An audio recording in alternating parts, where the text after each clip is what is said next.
Welcome back to The Extract. I'm Kyle Meyer, and next to me is one of the, what's the word, man? You guys, icon, scion, wow, what do you call Peter Mondavi Jr.? One of the leading figures in the world, well, in the California wine industry, Napa in particular. But what you guys have done is it goes beyond Napa. I was thinking about this when I drive in, and even though you guys are in Napa, but still the ripples, the waves of what your family has done over the last 80 years? Yeah. Should we call it 80, 75, 80 years? Right after repeal, I got involved with the wine business. Yep. In Napa Valley, Sunny St. Helena Winery, and then bought Charles Krug in '43. So, so we're 80 plus years in the business. Yeah. We have like 12 minutes to do this, and we could start from anywhere. Actually, the place I want to start is first of all, 2 minutes about your old man. Give us 2 minutes about how from 43 to where you got involved. Can you do that? Yes. I mean, I can go for many more than. I know. But let's abbreviate that. So my grandparents purchased the winery in 1943. September 43. And from there, my uncle Robert, of course, Robert Mondavi, and my dad stepped in. And they were really at the winery. My grandfather was a business person. Yeah. So Robert and Dad really built the winery up, reestablished it. As many know in the history, Robert split off in '66. He started his winery, of course, Robert Mondavi Winery. Yeah. Shortly after that, Dad bought out his ownership of Charles Krug that he had. So Charles Krug at that point forward became wholly owned by Dad's lineage. Got it. My brother Mark and I are now third generation. So we've been, I've been involved since I was 8 years old, right. Doing odd jobs and whatever during the summer. Right. And then after college and early '80s, came straight into the business and have been with it all along. I took a 2-year stint with business school in the '90s, but have been involved with the business throughout, and from the production side to the finance and sales and marketing and all aspects of it. We were talking earlier about the vineyard purchases, because you guys own a fair bit of dirt in the Napa Valley, right? Yeah. You own a fair bit, and most of the dirt was bought very early on. When it was your father, right? Yeah. Your father made those purchases. Dad made those purchases. What was he looking at? What was he thinking about when he purchased those vineyards? Was he already looking at a qualitative slant? Was it just simply opportunity back in the late '60s, early '70s? He was looking for control. Control not only from sourcing to assure that you have the grapes, but a quality control. And he felt the best way to have that is to own the property.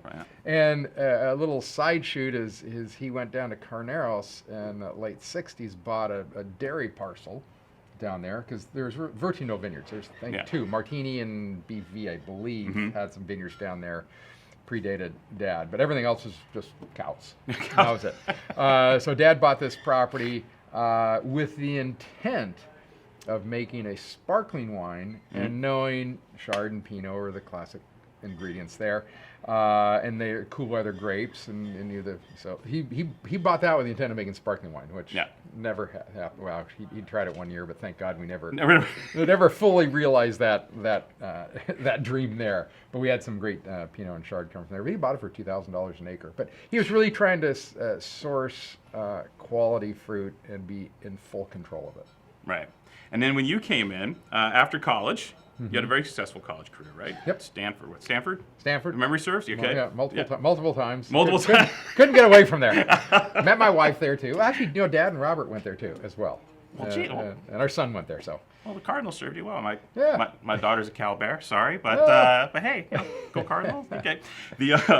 After you got out of school, was it immediately jumping into wine for you, or did you have second thoughts? Like, was there ever a question that you weren't going to be in the family? But you personally, when you were, was it a decision you gripped with, or was it real easy just to go Well, straight it was, in? I went to school and I actually majored in what I could get through school in, and that was engineering. Mm-hmm. Wasn't because of the wine business or nothing. It's just, I enjoy it. I can get through school with that major. So I did, but the day after graduation, ended up at the winery and just carried on. It was there's, I don't know, some unwritten implication I'd end up there, but it wasn't, agreed upon or anything like that. I just kind of like ended up there and never looked back. Your old man wasn't putting the screws to you or anything like that. No. But there's a need and there's a vacuum, and I helped fill that. I did get a little burnout after 10 years, because back then Napa Valley was pretty isolating. Yeah. And not like it is today. So then I went off to business school, and I thought, maybe let's see if I'll try something different or not. But did the business school, did an internship down in Silicon Valley, and then came straight back to the winery after that.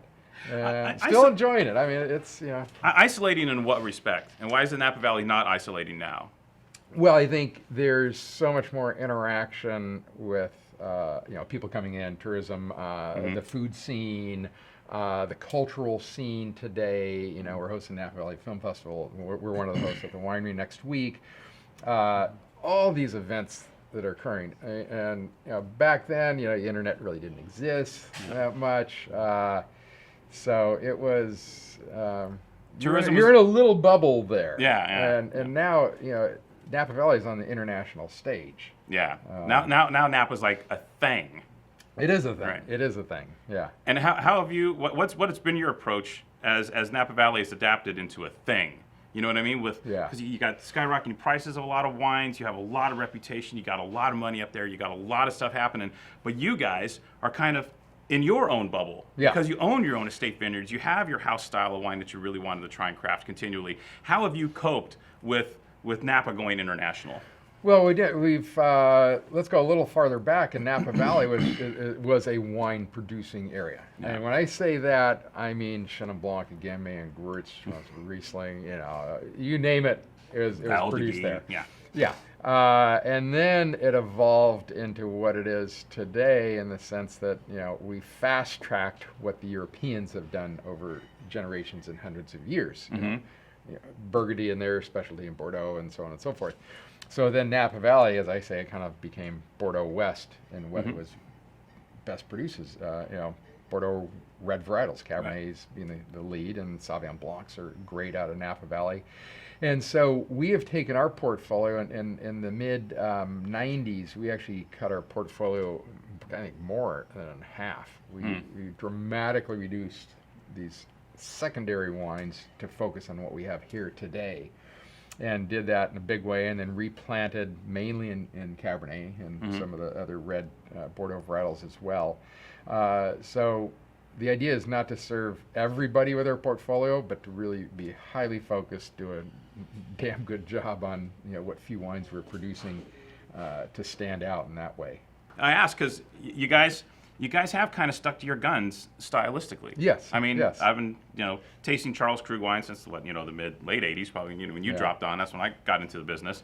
And I've noticed, just subtle little tweaks here and there, for the market. But are they tweaks, or are they simply about the wines just getting better?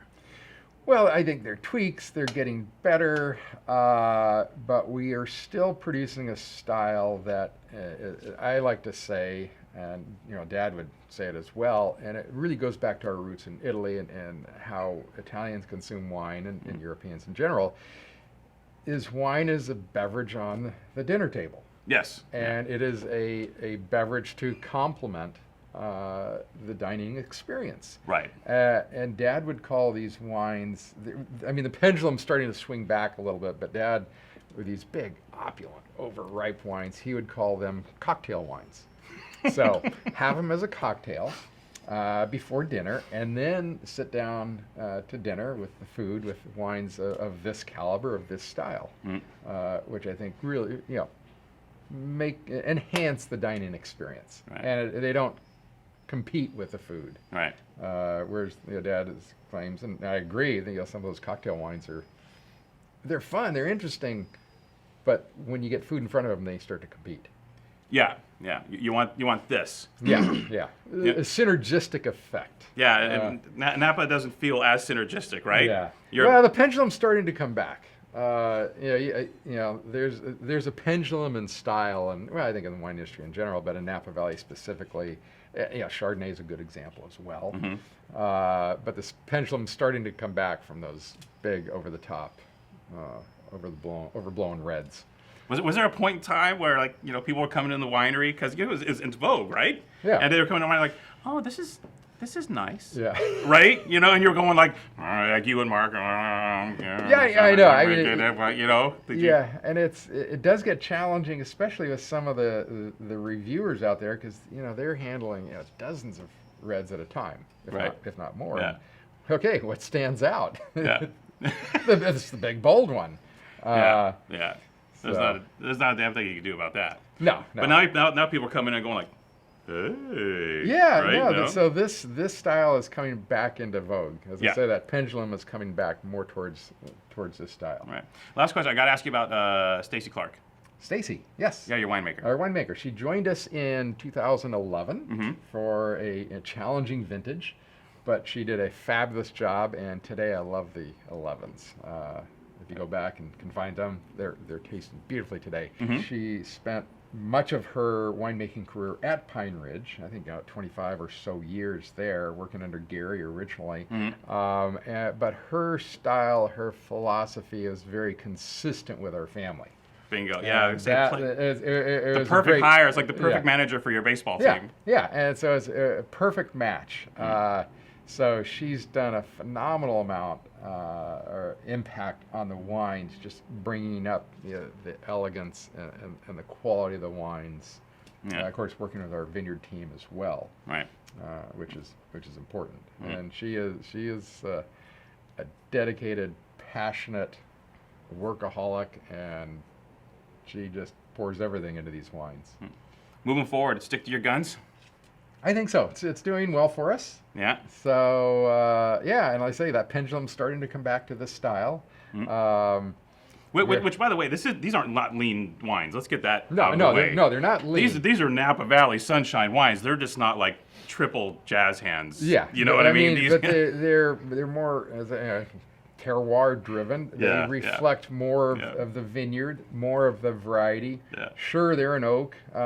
These two here are in the Generations Vintage Select Cabernet are in 100% new French oak. They're about a year and a half. But when you taste them, you don't sense that. No, not at all.